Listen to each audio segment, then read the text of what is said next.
মা, হ্যাঁ, আজকে কি রান্না করেছো? আজকে রান্না করেছি কি, তার আগে বন্ধুদের সাথে কটা কথা বললেন নি। বন্ধুরা, শুভ দুপুর।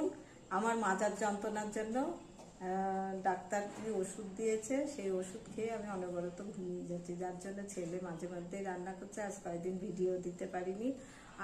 আজকে কি রান্না করেছি নিরামিষ। আসো বন্ধুরা, দেখো অনেক কিছু। এখানে পটল ভাজা, আলু ভাজা, এখানে চাল কুমড়োর তরকারি সর্ষে ফোড়ন দিয়ে।